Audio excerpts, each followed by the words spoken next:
Salam saudara-saudariku di dalam Tuhan. Untuk renungan pada saat ini akan dibawakan oleh Ibu Pendeta Diah Dewi Ratnasari. Sebelumnya, mari kita berdoa. Kami bersyukur ya Bapa untuk saat ini. Kami yakin dalam keterbatasan, dalam kerapuan kami, kuasa Tuhan selalu dinyatakan. Tuhan, kami bersama-sama hendak mendengarkan sapaan Allah.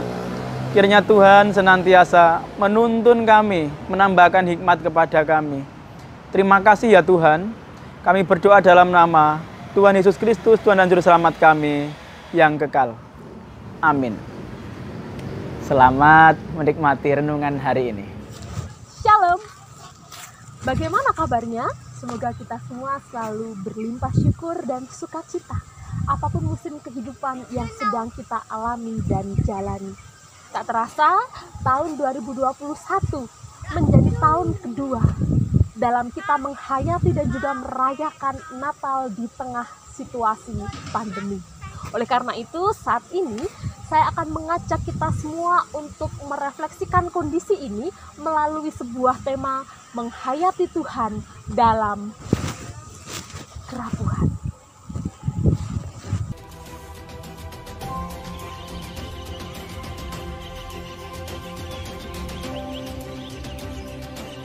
Sahabat Kristus, siapa yang tidak rapuh jika terus-menerus berada dalam kondisi krisis dan kritis ini? Kita yang merasa terlalu lemah bahkan hanya untuk sekedar menarik nafas. Kita yang merasa terlalu lelah untuk mendampingi para pasien dan mungkin warga jemaat. Kita yang berada pada tahapan pasrah ketika orang yang kita cintai pergi meninggalkan kita untuk selama-lamanya atau mungkin terbaring sakit namun sulit mencari pertolongan. Dan kita yang tengah payah karena kehilangan pendapatan dan pekerjaan. Dan bagi setiap kita yang merasakan ini semua, wajar jika kita terluka. Wajar jika luka tersebut akhirnya membuat kita bertanya, mengapa? Mengapa aku yang kena padahal aku disiplin prokes, bukan mereka yang dablek? Mengapa aku harus kehilangan orang yang aku kasihi? Mengapa pandemi justru datang ketika aku sudah merencanakan pernikahan? Mengapa ada pandemi ketika aku harus melaksanakan pertanyaan mengapa lainnya? Sahabat Kristus, ketika kita memiliki pertanyaan mengapa ini adalah sesuatu yang sangat manusiawi.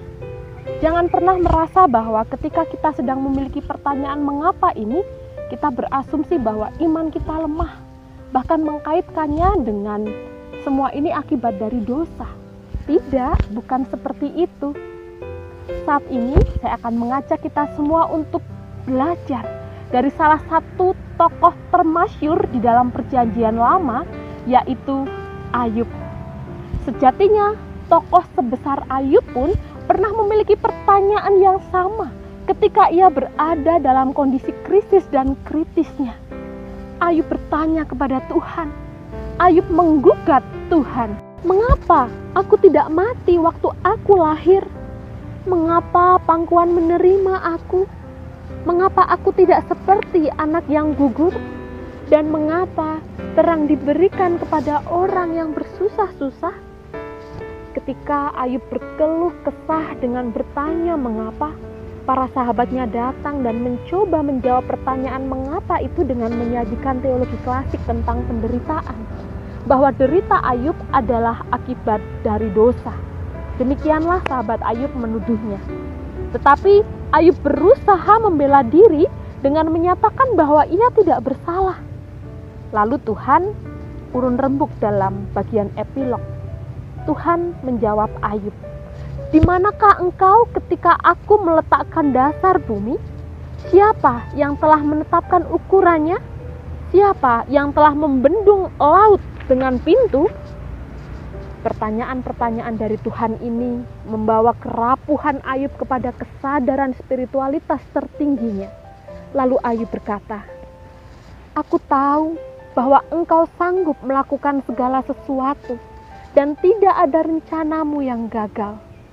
Hanya dari kata orang saja aku mendengar tentang Engkau, tetapi sekarang mataku sendiri memandang Engkau.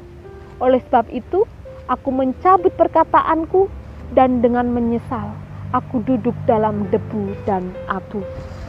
Sahabat Kristus, dari Ayub kita belajar bahwa ternyata pertanyaan mengapa itu tidak selalu ada jawabannya.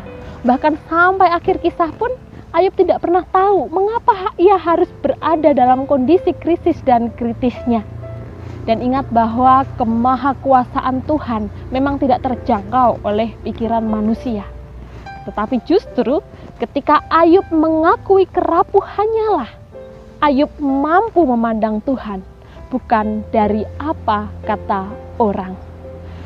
Tak hanya Ayub, para murid Yesus dalam Yohanes 9 juga pernah mengajukan pertanyaan esensial ini ketika mereka berjumpa dengan seorang buta sejak lahirnya.